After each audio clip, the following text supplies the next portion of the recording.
At 3 a.m. on May 2nd, 2026, Spirit Airlines told its remaining passengers they were not to come to the airport. Every flight was canceled. Every counter was closed. By sunrise, roughly 17,000 people who'd gone to work the day before no longer had jobs, and 91 aircraft sat scattered across airports nationwide with no established process in place to reposition them. This wasn't like a store shutting its doors and turning off the lights. A store's inventory doesn't need a pilot's license to relocate. Spirit's did. And those 91 jets in that unmistakable yellow paint weren't even Spirit's to begin with. Most belonged to leasing companies that wanted them back immediately, which turned into its own logistical mess.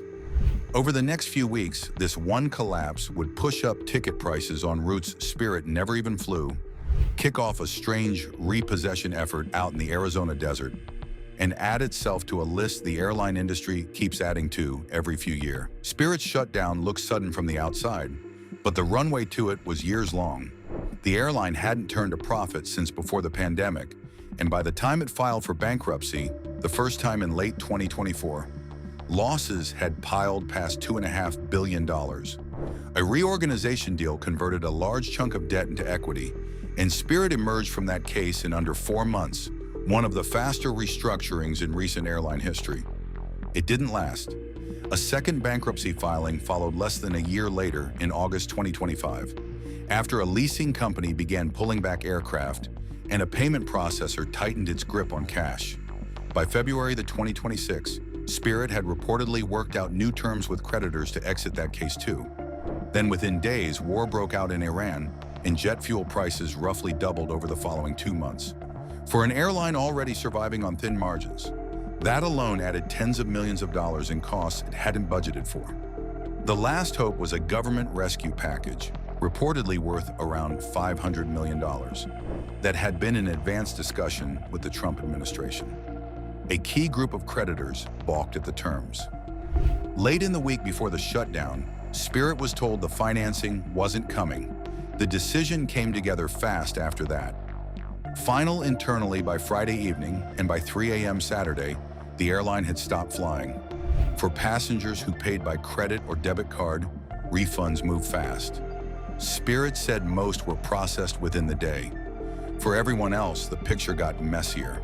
Travel agent bookings required contacting the agent directly. Vouchers and loyalty points were simply frozen, with any compensation pushed into the bankruptcy process, which for unsecured claims like these rarely returns full value. The Department of Transportation stepped in to coordinate rescue fares with airlines that overlap Spirit's routes. United capping prices around $199 to $299, JetBlue offering $99 one-ways, Delta and American discounting shared routes, Southwest holding counter prices for a few days. These were short-lived arrangements, generally lasting days rather than weeks, and travelers who didn't catch the window or couldn't afford even the discounted fare were left improvising. Car rental one-way deals became a real option for some. A 10-hour drive looked more appealing than a several $100 last-minute ticket. Airlines commonly leased most of their fleets rather than owning them outright, and Spirit was no exception. Most of its roughly 170 aircraft belonged to leasing firms, not to Spirit itself. And every day one of those aircraft sits idle costs the leasing company money, since they only earn revenue once a plane is back in the air for a paying operator.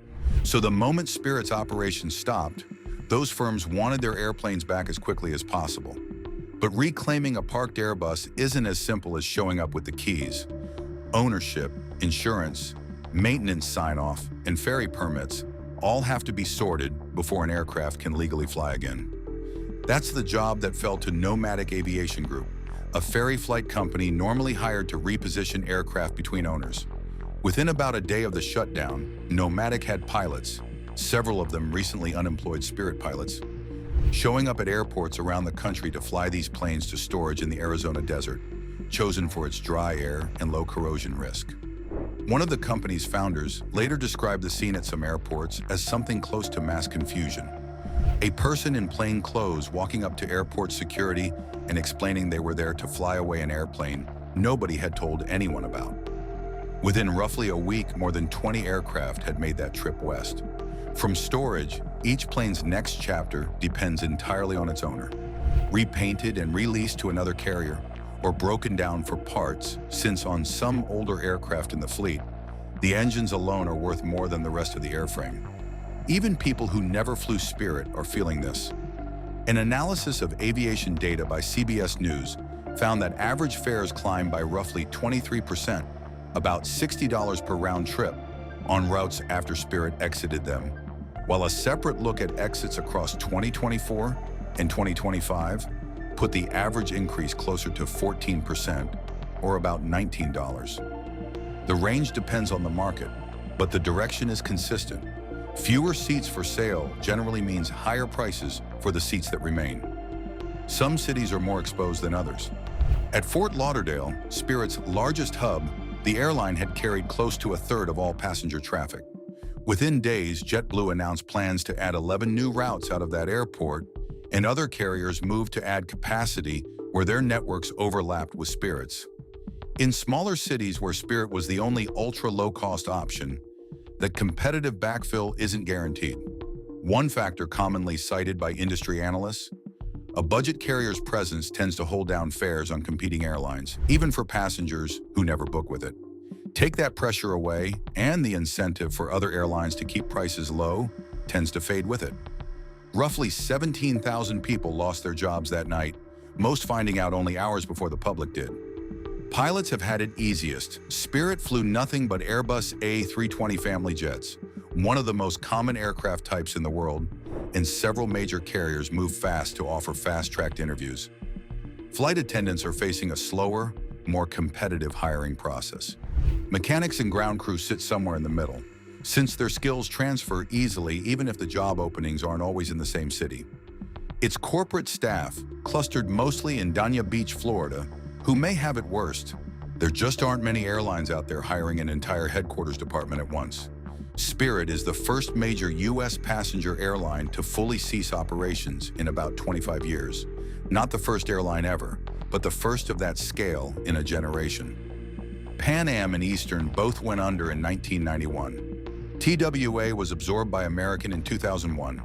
In Europe, Monarch collapsed in 2017, and Thomas Cook's airline followed in 2019. The specifics differ each time, but the broader shape tends to repeat: rising costs, mounting debt, a search for a buyer or a bailout, and eventually a decision that can't be undone. What actually made Spirit's ending different wasn't the collapse itself. It was everything that kept moving once the collapse happened. Those planes went right back to flying, just under someone else's name. Competitors picked off the routes within days. Former Spirit pilots ended up flying for the airlines that beat them to the gate. Long after Spirit stopped flying, rows of bright yellow tail fins still sit outside Phoenix, waiting for someone else's logo. Going out of business for an airline doesn't really mean anything ends. It means getting broken down and absorbed by whoever's still standing. If your own routes got more expensive this summer, drop the city pair below. We're curious how widespread this actually got. If you haven't already, subscribe for more deep dives into the business side of aviation most passengers never see. And if you want the full story on how aircraft leasing actually works, why airlines rarely own their own planes in the first place, we've got a video breaking that down next.